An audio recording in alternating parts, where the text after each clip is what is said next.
we handed out a Bitcoin book to every congressman, congresswoman, and senator in Washington, D.C. So that was a pretty exciting event, and then also had some conversations with staffers and with representatives about Bitcoin mining. We haven't touched on it much, but it has the opportunity to clean up the environment. Certainly, if you're thinking of Bitcoin mining off grid on capturing methane, at a landfill or at an oil well flare, and providing jobs, especially in rural revitalization, which we can touch on in a moment. Providing industry back to communities that lost it, or maybe don't currently have it.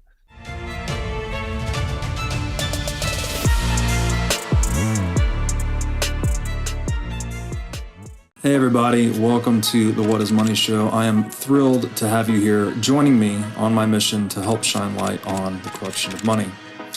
Now, if this is your first time listening to the What is Money Show, I strongly recommend that you go back to episodes 1 through 9 first, which lays a lot of the groundwork for many of the concepts that we explore on the show. These first 9 episodes are my series with Michael Saylor, and thousands of people have told me that this is the best podcast series they've ever heard, hands down, and that it was instrumental to their understanding of money and Bitcoin.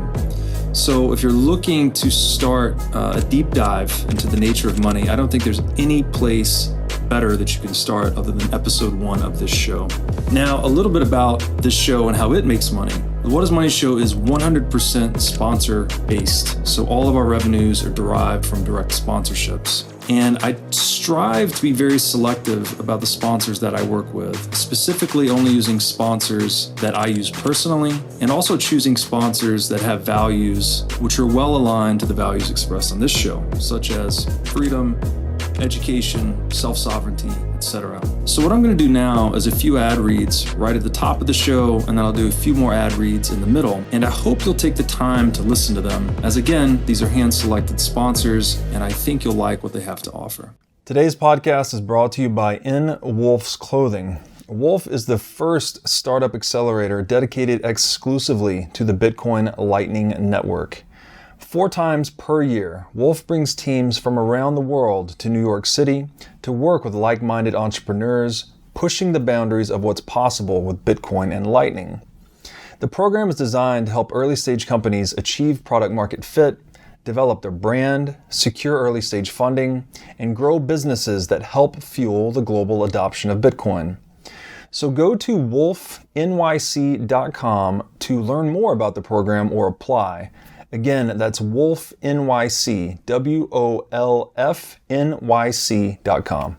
Justin Orkney, welcome to the What is Money Show. Hi, Robert. Thanks for having me. Excited to be here. Glad to have you here. Just by way of quick introduction, you are the commercial director at Standard Power, which is an infrastructure as a service company that focuses on Bitcoin mining. And you're also a senior advisor at Satoshi Energy, another company that focuses on Bitcoin mining software. So I thought, just telling you offline, we've only done a couple of episodes on this show focused on Bitcoin mining. And it's an area that a lot of people don't understand well. So I figured we'd kind of walk through some of the nature of Bitcoin mining and how it impacts power grids and whatnot. But to start, I think it'd be useful for my audience who may not know you to get to know you a little bit. So maybe you could tell us about who you are, what your path into Bitcoin was, how you discovered Bitcoin, and then how you got involved with Bitcoin mining. Yeah, certainly. And then just for correction, it's senior advisor to Satoshi Action Fund, which is a nonprofit. So yeah, Satoshi Energy is an actual company. So probably important to make that clarification. That's Dennis Porter's policy fund, right? He's correct. Yeah. Yes. Okay. Cool. Yeah. My mistake. And we can touch on that as well. So I discovered Bitcoin personally in late 2020, and outside of my role with the electric utility, but at the time I was also working with one of the largest electric utilities in the country, focused on demand response and grid integration of new technologies onto the grid and new generation types such as wind and solar. So then a few months after kind of starting to explore Bitcoin for my own personal reasons, became aware of Bitcoin mining as this unique industry on the grid. And so within my day job at the electric utility, started focusing on the characteristics of Bitcoin mining and its opportunity to respond to the grid and needs on the system in ways that were very unique, especially compared to the other technologies I was already looking at, such as smart thermostats or EV car chargers, batteries. And so started to get really excited about the opportunity that Bitcoin mining represented as a technology, as an industry in addressing the issues that we were looking to solve by managing customer load and helping to balance the grid. And so for the last 2.5 years, while I was still within the electric utility, really was working towards providing a strategic roadmap for the integration of this industry that I saw as only growing and thinking of ways strategically to integrate it onto the system that everyone would benefit from.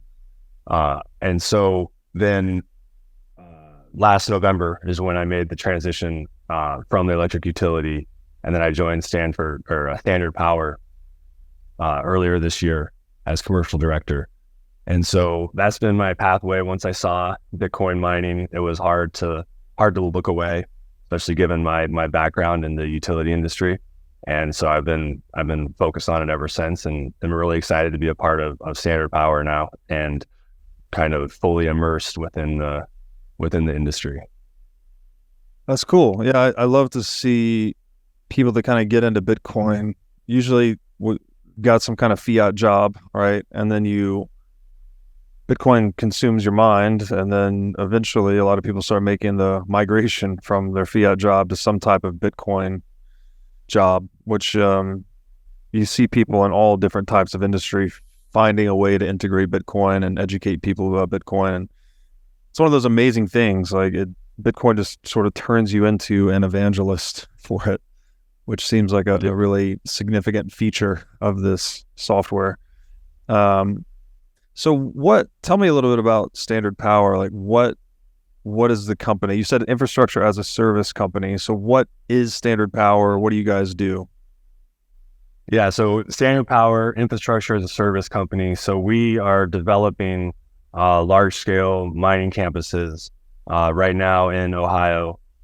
We have a 1.2 gigawatt facility that is being built out next to a coal plant that's being demolished. It was decommissioned a few years ago, and it's now being demolished. In fact, the final two stacks are being blown up later this week. So we're taking over the interconnection point of this coal plant and developing out land adjacent to it, and that will provide the opportunity for other mining companies to have access to the grid and you essentially use our infrastructure to operate their mining facilities and execute on their business models. And so we develop the campus. We provide the capacity for other mining companies to set up shop, and so that's Standard Power as an infrastructure as a service company. We also are fully integrated into the grid, so we provide the opportunity for these mining companies to perform demand response and provide other ancillary services back to the grid. And so making sure that tech stack, that software capability is in place for our mining clients to take advantage of and execute on. What does demand response mean for people that might not know that term? Yeah, so when I use the term demand response, in general, it means that a customer load on the grid is responding to the needs of the larger electric system. And so, generally a simple way to think of it is if everyone's using electricity at the same time, and the grid is reaching its capacity to provide electric service to all customers, then you would start to look for particular customers to respond with their demand by turning off. So maybe to simplify that even more, demand response means that if an electric grid asks a customer to shut down, they shut down. Yeah. So. Okay. Simple enough. So what is it? You mentioned this earlier too, that Bitcoin mining, as you discovered Bitcoin, you quickly realized it has these unique characteristics in the way that it interacts with power grids. What is it that is unique about Bitcoin mining that allows it to do that? And I guess one of the main benefits is that it brings some load balancing to power grids. So is it optimizing demand response in some way or another? Yeah. I describe it in kind of three ways that make it fairly unique to the grid as a customer. I would say that it's location agnostic. So for the most part, as a heavy industry, it can locate any particular place. So it doesn't require a lot of other infrastructure as an industry that other industries would require. Essentially, it's just computers that are running the SHA-256 Bitcoin hashing algorithm, and so it's location agnostic. I'd say it's scale agnostic. So it could be any particular size. You could have 10 computers, 10 Bitcoin miners. You could have 10,000 Bitcoin miners. So when you start to think about it strategically, you're not limited to one particular size of Bitcoin miner operation. It could be flexible in that regard. And then most importantly, I think what really caught my attention is that it's time agnostic for the most part.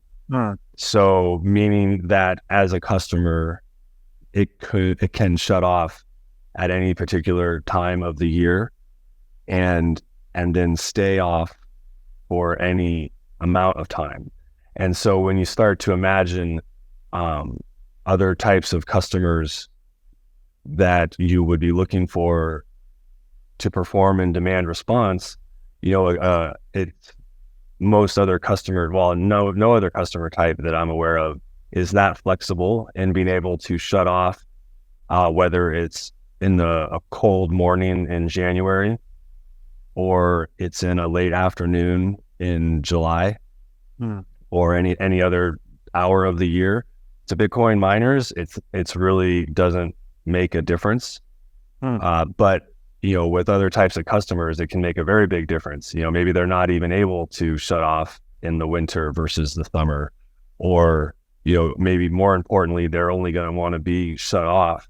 You can imagine with your thermostat that's keeping your house cool or warm, you're probably not going to want it to be adjusted very much at all, more than an hour or two. Other industries are the same, where a customer may be willing to have their demand curtailed for a couple hours, but they're not going to want it curtailed for much more than that, certainly not a matter of days. And so Bitcoin mining provides the opportunity to curtail the demand and then have it stay offline, especially with some of these longer duration storms that we're seeing, heat waves that last a week, or winter storms that can last a week or at least a weekend.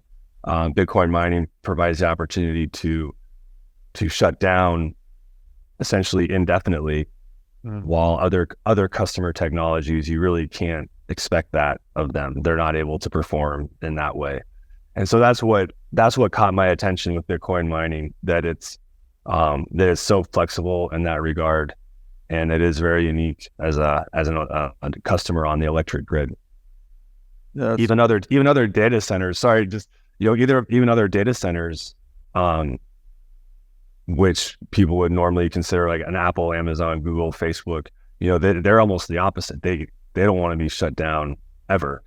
Or you could imagine a hospital. You can't. A hospital is not going to want to, or even retail shops, any type of other customer. They're very limited in how much you can ask of them in terms of responding to grid needs. Got it. Yeah, that's interesting. So it seems like a lot of this is rooted in Bitcoin being a digital commodity versus a physical commodity, right? So location agnosticism, as you said. Other commodities that are physical, you can't just, they're connected to a lot of local infrastructure, so they need to be in a particular place at a particular time, operating at particular times.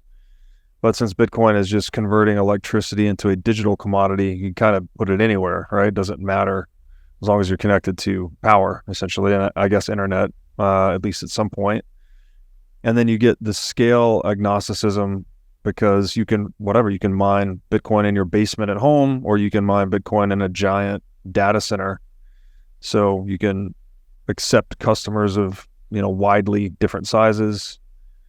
And then the time agnosticism is that you can sell power to the Bitcoin network at any time, right? It's always there 24/7 to buy the power. It's not like Bitcoin takes a holiday or anything like that. So I could see that's interesting. It makes it, just by virtue of being a digital commodity, makes it super flexible in a way that no other industry is. So that seems like a match made in heaven for a power grid that has a lot of fluctuation. Yeah, absolutely. Another way to put it would be there's no counterparty on the other side of a Bitcoin miner. Mm-hmm. There's no customer that's going to have service interrupted. Aside from the Bitcoin miner, and Bitcoin miners, just as you said, creating that digital commodity. They're not providing a service to another customer that right. would be frustrated by that Bitcoin miner going down. And the nature of Bitcoin mining is that we call it hashing. When it's performing this hashing, it's doing. You can say it's guessing at a number, and it's performing trillions of guesses a second. Uh-huh. And then once that guess is made, it's done. So it's completed. And so there's really no process. There's no larger process interruption. Uh-huh. For example, if you thought of a steel plant, there's a very large, long process from where the input of the steel plant to when you get the output of the finished steel. Yeah. And so if you interrupt that, you can do it for a certain amount of time, but if you do it for too long, you mess up the whole process. And they would lose. But with Bitcoin mining, every second, trillions of processes are started and completed, instantaneously. And so if you interrupt it, you're not losing anything. Yeah, that makes sense too. So it's a super simple commodity manufacturing. I don't know if we say manufacturing, commodity creation process, right? You're just turning units of electricity or watts into hashes, basically. Mm-hmm. And that's it. That's the whole thing. Whereas in a steel manufacturing operation, if you have a disruption at the beginning of the process, there's all these knock-on cascading effects that could throw off the entire steelmaking process. So it's a much more roundabout or complicated customer than the customer that just wants to buy your electricity and turn it into a hash, and that's the whole process. So exactly. Yeah, interesting. Okay. Now I'd like to tell you about our sponsor, iCoin Technology. iCoin has just released a sleek new hardware wallet. It looks like a mini iPhone, a little touch screen and camera on it. The device has no Wi-Fi, no cellular connection, no GPS. It's a strictly physically cold hardware wallet. Like I said, it's got a high-res 3-inch touchscreen. It's got a camera for air gapping the wallet. It's got optional Bluetooth compatibility. And it's a brand new UI, UX experience for a hardware wallet, making it very accessible, easy to use, not intimidating. And as we always talk about on this show, the only way you can truly own your Bitcoin is by having it in self-custody. So you need a device like iCoin Wallet to truly own your Bitcoin. Go to iCointechnology.com today and use promo code Bitcoin23 for 30% off of this new sleek hardware wallet. There's a lot of different types of Bitcoin mining. Maybe you could describe some of these: air-cooled, water-cooled, immersion, containers, structural, etc. What does this mean, and how do we distinguish between the different types of Bitcoin mining operations? Yeah, so they're all performing the same hashing function as you mentioned. But I think when people think of Bitcoin mining, generally they're probably thinking of the air cooled, and that's the one where they're basically all just computers, and they're about the size of a shoebox, would be one Bitcoin miner, as you'd say. And with air cooled, they have fans. Probably a lot of people are familiar with the fans on their laptops or their computers. And so the fans are moving air through the computer to cool off the ASICs. Because aside from the digital commodity of Bitcoin that you have being generated when you're operating a Bitcoin miner, the other outputs are heat and noise with the air cooled. And so the noise is usually the fans moving the air through the Bitcoin miner and cooling off the chips, because they are generating this heat when they operate, just like someone's computer. But you are seeing a lot of innovation in the space as well, and that's where you start to get into these other types of Bitcoin mining that operate a little differently, and it's all in the attempt to cool off the ASICs. And so with immersion, it's interesting to think about, but you're actually dipping the Bitcoin miner, the computer, into a bath of mineral oil, and that is moving the heat away from the Bitcoin miners. Maybe a benefit to immersion cooling is that they operate with much less noise. There's no fans that are moving the air and creating the hum that people, if you hear people complain about Bitcoin miners being too loud, that's what they're talking about. So immersion moves the heat away from the miners because they're actually submersed in this mineral fluid that carries the heat away. There's a current to a liquid current, a flow to the immersion fluid that moves the heat away from the miners, and then there's generally a cooling tower associated with that to transfer the heat out of the fluid and cool it off so it can go through the loop again. And so it's just always recycled and flowing through the miners. Hydrocooled is another innovative type of mining that uses water. There's been hydrocooled computers before as well, where the chips actually have like water pads on them, and there's tubing, and so water, the computer itself isn't submersed into water, because then that would not make it. That would short out. That would be a problem. But it uses water to carry the heat away, and then there's a cooling tower also with those as well. So you are seeing and a miner may have a preference on what type of mining operation they want to run. I think it's fair to imagine air cooled is generally the simpler. There's less involved, but there might be reasons to prefer an immersion. You can get maybe higher efficiencies of the computer through immersion because the mineral oil, or through hydrocooled, you're able to carry more heat away with the liquids than just with regular air. And so you're able to operate the same machine maybe at a higher rate than you would be with the air cooled. So, I think in general, just there's a lot of innovation in the space, and usually, especially if noise is a big concern, then you're probably going to want to focus on on immersion or hydro cooled, because they operate much more quietly. Gotcha. But there's trade-offs between all of them. Is there one form of mining that's especially efficient relative to the others in terms of like actually converting watts into hashes, or is it all sort of contingent on the individual setup? I think it's probably fair to say that, especially if you're looking at it on a per watt per miner basis, you would say that immersion or hydro cooled is more efficient. You're getting more hashes per watt of energy, because you're able to operate them at a higher, the same chip, you're able to operate it at a higher rate.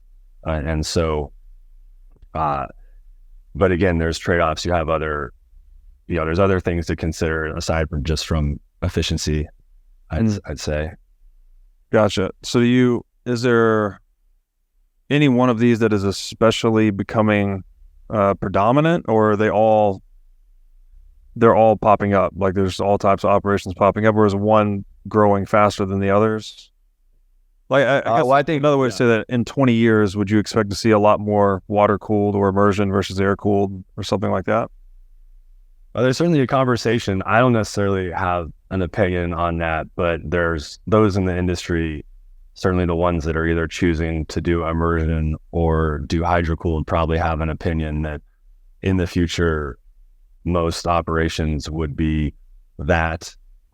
Historically, it's been the air cooled, and I'd say that's probably still predominantly the type of mining that's taking place on the system, just because it's the most straightforward. You don't have to deal with all the fluid maintenance and all the pumps and complexities in that regard. But in the future, who knows? I think you're going to continue to see a lot of innovation in the space, and even different form factors, perhaps other than just the 3.5 kilowatt computer that you see today that we consider one Bitcoin miner. It'll be interesting to see what this space looks like in 10, 15 years. Yeah, it certainly will. Okay, so another thing that you do, I think you do this at Satoshi Action Fund, is you actually talk to policymakers about Bitcoin mining. And I would imagine you have to curate that message somewhat as you're explaining it to them versus explaining this to customers, for instance. What are the areas of Bitcoin mining that you focus on when you're trying to explain this in an understandable way to policymakers? Yeah, so Satoshi Action Fund is actually doing really, really great work on educating policymakers. There was a really interesting event that happened, I think, back in early June. We handed out a Bitcoin book to every congressman, congresswoman, and senator in Washington, D.C. So that was a pretty exciting event, and then also had some conversations with staffers and with representatives about Bitcoin mining. Generally, though, Satoshi Action Fund is focused on state level advocacy and engaging with state legislators and regulators to really consider proactive Bitcoin mining policy at the state level. So you're right. When we're talking to a policymaker, we do we have some general messages. Bitcoin mining being good for the grid. Most people in general, when they think of Bitcoin mining, if they have an opinion of it, they might think that it uses too much electricity, or that it's stressing the grid, or having negative impacts to the grid or to the environment. And so we like to start off by just really simply saying that that's not necessarily the case, that Bitcoin mining has the opportunity to provide these balancing services to the grid and make the grid more reliable. We haven't touched on it much it has the opportunity to clean up the environment. Certainly, if you're thinking of Bitcoin mining off grid on capturing methane, at a landfill or at an oil well flare, and providing jobs, especially in rural revitalization, which we can touch on in a moment. Providing industry back to communities that lost it, or maybe don't currently have it.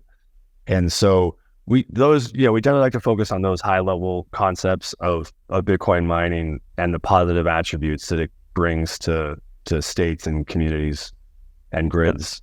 Got it. And then when you're talking to, say, electric utility operators, how do you curate the message of Bitcoin mining for them instead? Is it more of just like a money or profit driven conversation, how they can increase revenue on existing power assets, or what do you focus on when describing Bitcoin mining to them? Well, I think we're really focusing in a similar way on understanding the challenges that they're facing, because electric utilities and grid operators are facing challenges today that they haven't, that are new to the system, especially when you consider the integration of all the new wind and solar generation that's been put on the system in the last 10, 15, 20 years. So they are facing new challenges.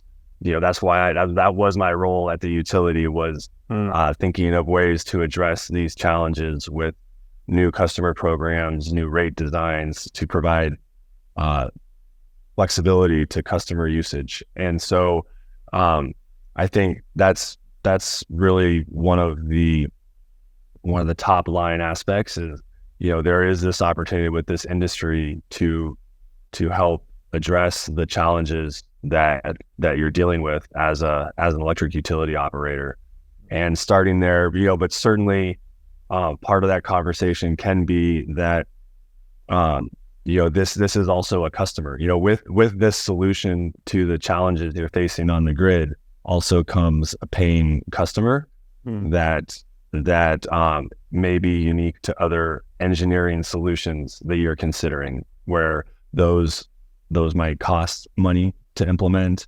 This solution comes with a paying customer, which could also be unique and kind of gets to that bottom line revenue perspective. Every utility generally is interested in gaining customers and selling more. It's just right now they often find themselves in a challenging situation because they're dealing with these other issues on the system that can be in conflict sometimes with just adding new customers. So it can be a delicate conversation. Got it. So yeah, instead of just adding a new cost center, you can actually add a new customer and solve problems at the same time. So I assume that makes Bitcoin unique. Yeah. Uniquely positioned in that regard. Okay, you touched on this earlier, but this whole concept of Bitcoin mining as being a unique industry that supports rural revitalization. And this is, in the US over the last 50 years, a lot of people would argue this is a post-1971 issue, that we've seen this evisceration of the US industrial base, which has disproportionately affected rural areas. What is it about Bitcoin mining that makes it unique in its ability to support rural revitalization? Yeah, well, I think, we touched on it earlier, the fact that as an industry or as a technology, it's location agnostic. And even the internet access that it needs is fairly low bandwidth. So as we mentioned before, it truly can go anywhere. And so it's also able to take advantage of infrastructure that's been abandoned, from maybe the heavy industry that used to be in rural America, and as you discussed, has since migrated elsewhere or just ended for one reason or another. Yeah. And so Bitcoin mining,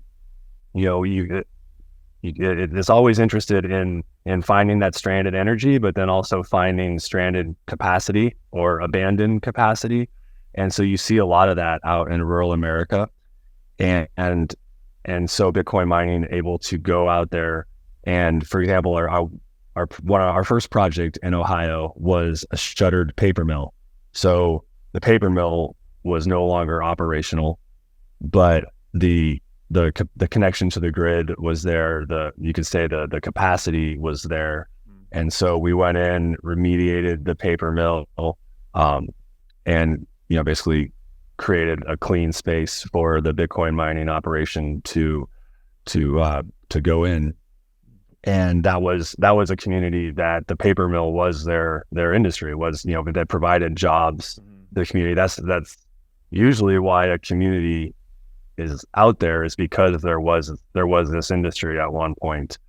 And Bitcoin mining is able to go out, and when it does, it provides tax base to the local community, and then depending on its size, provides jobs to the local community. These larger operations, there are teams that you need to manage the facilities and keep them operating efficiently and maximizing the uptime. And so you just really see you're starting to see states really recognize that and get excited about that. And as you said, welcome this industry. And it's fair to think of Bitcoin mining as a heavy industry. Welcome this heavy industry back to these rural communities. And it's pretty exciting to see. Yeah. Well, I grew up in Chattanooga, Tennessee, and it was one of those towns. We were like a really big steel manufacturing town for a lot of years. And then when I grew up there, it was kind of in the wake of that. The steel mill had left, and it hurt the local economy. And it's interesting to see that there's a new opportunity for places like that with Bitcoin mining to revitalize themselves. And actually, Chattanooga had a bit of revitalization just through the internet. They implemented like a gigabyte internet citywide, and it drew in a lot of startup businesses and things like that. So this seems like an extension of that, that you can take these existing operations and just repurpose them for Bitcoin mining. Seems pretty exciting for rural America. Okay, we've touched a lot on the benefits of Bitcoin mining, but what are the specific benefits to different forms of power generation? When we look at like nuclear versus natural gas, wind, solar, etc., are there specific benefits that Bitcoin mining is offering to these various forms of power generation? Yeah, and we touched on this earlier, but even when you look at specific types of generation, Bitcoin mining as a technology can provide benefits that are unique to that type of generation. And so, for example, on the grid, with existing natural gas power plants, they're starting to be cycled, turned down and turned up a lot more than maybe they were in the past. And some would say that they're able to do that, but it doesn't necessarily mean that it's good for them in a long-term sense, or when they're ramping up and they're ramping down, generally in response to wind and solar generation, they're generally not operating at their most efficient. You could think of the impact to the gas mileage of your car if you're just driving on the freeway at 65 miles an hour versus going from 20 miles an hour to 75 to 45. It really has an impact on your gas mileage. Right. For the same miles driven, you're going to use more gas. And so Bitcoin mining, one opportunity would be to locate it in coordination with a natural gas facility, so that the natural gas facility doesn't have to ramp up and down as much in response to the dynamics on the grid. The Bitcoin mining ramps up and down instead, and then the natural gas facility could operate at more of that constant output, which would be beneficial for its long-term lifespan, its longevity, but then also just it would operate more efficiently. So that's one example. Similar with nuclear energy. Nuclear energy is even less flexible as a generator, and so you're starting to see situations where Again, usually with the influx of wind and solar on the system at particular times of the day, or particular seasons of the year, for in the spring, for example, maybe nuclear facilities, existing nuclear, really being threat might be too strong of word, but in some cases it's not, coming under threat. They're either being forced to sell into negative priced environment, but it's costing them money to generate their electricity, or just the physics of the situation. They're starting to have to consider, shutting down the nuclear, which you can't just shut nuclear down for an hour or a day. You're usually talking about doing it for a season. You would turn it off in March and then maybe turn it back on in June. So Bitcoin mining, again, you provide the load there to soak up the generation of the nuclear output when there otherwise might not be customers there that need the electricity. And we were talking earlier, that would be the situation of a buyer of last resort. You're also seeing that, you see that with wind and solar developments as well, where they're generating electricity. The fuel source is free, but there's no off taker. There's no customer that needs the electricity at the time that the sun happens to be shining or the wind happens to be blowing. And so Bitcoin mining, if you have Bitcoin mining there, it's that buyer of last resort. So when no other customer needs the energy, the Bitcoin miner can be there to take the energy. With new types of generation, and maybe specifically nuclear, something that can be a buyer of first resort. And so as new power plants or new forms of electric generation are built, there might not be customers to take it initially, or not all of it, but Bitcoin mining can show up and be that buyer of first resort. And it generally can help the project get off the ground, knowing that they're going to have a customer if they build that power plant, knowing that they're going to have a customer on day one to buy the energy, a flexible customer at that. So when other customers start to show up, and you heard, for folks that have heard the conversation, that would be the pioneer species concept, where Bitcoin mining on the front end of energy development is that first customer. And then when other customers show up, maybe Bitcoin mining slowly disappears and goes somewhere else. Shout out to Brandon Quittem. I think he wrote that piece on Bitcoin as a pioneer species, it's a really good piece, actually. It sort of mirrors how, vegetation moves in nature often, right? There's like a pioneering species that kind of cultivates the soil, then other species come in behind it, and you get more biodiversity. It's a really interesting piece. Shout out to him for that. So the theme, correct me where I'm wrong here, but it seems like the theme I'm picking up is Bitcoin mining is a persistent source of demand for power generators, and this insulates power supplies from fluctuations in demand, right? So whether this is on the front end or the back end, kind of first resort, last resort, it's giving power generators a lot more optionality in terms of getting an operation stood up or keeping an existing operation more efficient, more profitable, even decreasing their capital asset depreciation, right? When you don't have to ramp up and ramp down, that's actually putting more wear and tear on your assets, presumably. So you just get smoother operations, basically. One other thing I'd like to say about nuclear as well is, the electric utility that I was at previously has the largest fleet, or one of the largest nuclear fleets in the country as an electric grid.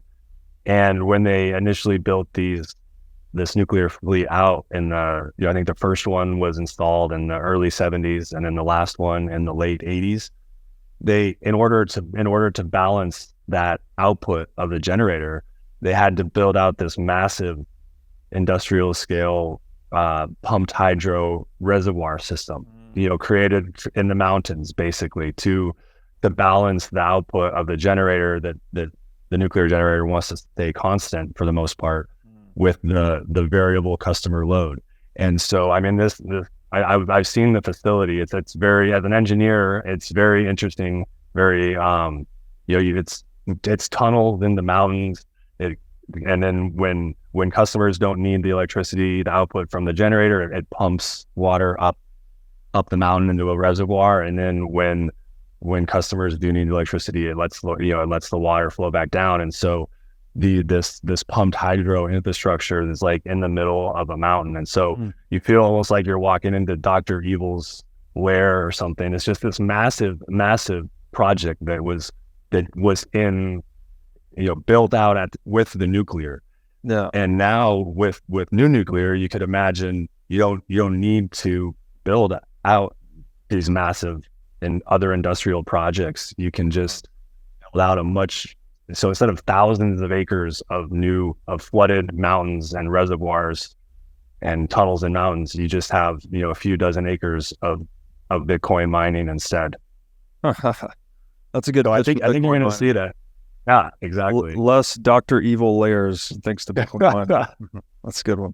Now I'd like to tell you about our sponsor, Wasabi Wallet. With Wasabi Wallet, you can receive, send, and store Bitcoin privately. In Wasabi Wallet, your transaction history and wallet balance are completely hidden. Wasabi Wallet is easy to use, all of its privacy features are built in by default, and it works with any amount of Bitcoin. Wasabi users can make CoinJoin transactions together with BTC Pay server users or Trezor Suite users. For BTC Pay server users, they can make payments directly inside of a CoinJoin, and for Trezor Suite users, you can make CoinJoins directly on a hardware wallet. These features result in fee savings and security improvements for both sets of users. So go to wasabiwallet.io today to download the state-of-the-art Bitcoin privacy wallet. Now I'd like to tell you about our sponsor, Casa. Casa makes it simple to buy and secure your Bitcoin without wondering whether you're doing it right. Specifically, Casa provides a multi-key custody solution, which is by far the most secure way to custody your Bitcoin. Now, when I talk about Bitcoin being theft-proof money or inviolable private property, a multi-key custody model is exactly what I am talking about. Using multiple keys lets you maintain full control of your Bitcoin while also giving you redundancy in case you lose one of the keys. It's also the best way to secure your Bitcoin for inheritance planning purposes. So go to keys.casa, that's C-A-S-A, today to sign up and use discount code BREEDLOVE. Okay. We've touched on this a lot, but I think we should focus on it here as we wrap up. The current status of the U.S. power grid. We've mentioned, peak times are a problem, right? So the depths of winter or hot afternoons in Texas in July, people are running their heaters or their air conditioners really hard. And this is, I guess, contributed to blackouts and brownouts during peak times. How is it that Bitcoin is becoming really, I guess, a necessity for risk reduction in these areas, reducing the risk of brownouts and blackouts? How does that work? Yeah, so I think you are starting to see grids coming under more strain. That for the last 10, 15 years, most of what's been added to the system in terms of power generation has been wind and solar. And while the fuel source is free, the sunshine or the wind, that's great, but they're intermittent. You can't count on them as a resource, and so they really don't provide much capacity value to the system. And so you're seeing utilities now with the grid operations be concerned as in the peak times, as you mentioned, when customers are demanding electricity.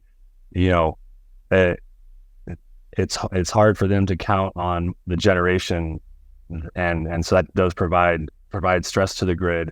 That's why there's this focus on demand response and what customers you can reliably count on to to turn off their use of electricity when you might require that.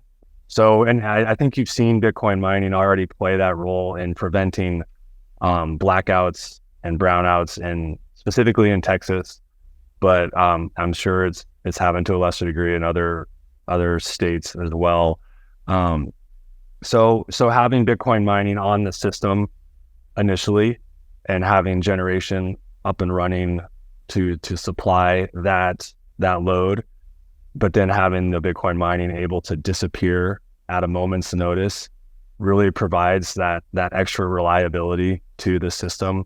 That might be even more critical in winter storms, where it can take a while to spin up. You might have the capacity, but it might not be operating, online.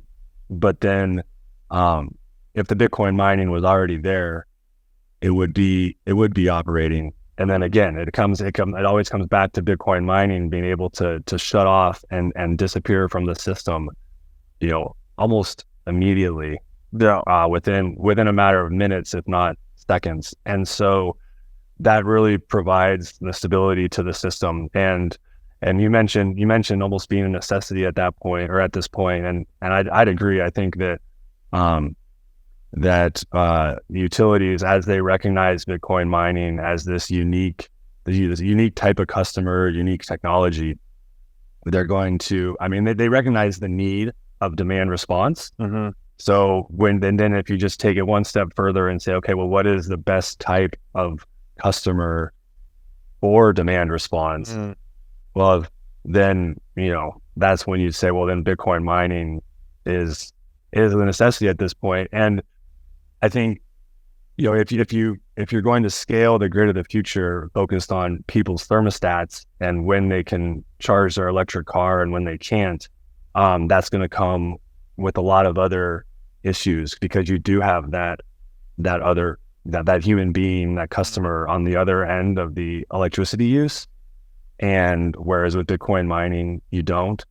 And so I think that, because usually once a summer, you see of some customers that enrolled in a thermostat program, a demand response program, that are really frustrated because at the hottest time of the year or the coldest time of the year, the utility, adjusted their thermostat, and they weren't, they're never happy about it when you actually utilize them as a great resource.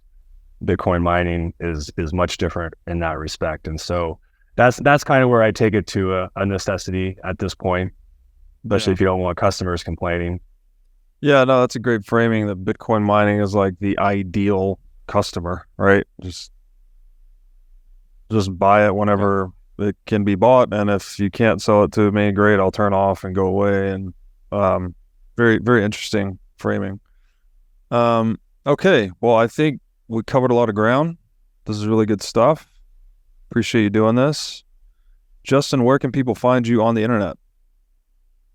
Yeah, well, thanks for having me, Robert. Great conversation. Really appreciate the time on the show. I am on Twitter, JOrkney5. And that's pretty much it. I'm part of, I do go to Bitcoin mining conferences, Bitcoin conferences. I think it's important to get out in the community in that regard. So you may run into me if you find yourself at a Bitcoin conference or mining conference, but otherwise just focused on the job. So awesome. Very cool. Yeah. And I guess it's worth mentioning, this is a huge, it's a burgeoning industry, right? Bitcoin mining, as we've described, it's flexible. It can go anywhere. So if you're looking to make that transition from fiat world to Bitcoin world, this is a good one, good opportunity, Bitcoin mining. So thanks again. Appreciate you doing this. Yeah. Thanks, Robert.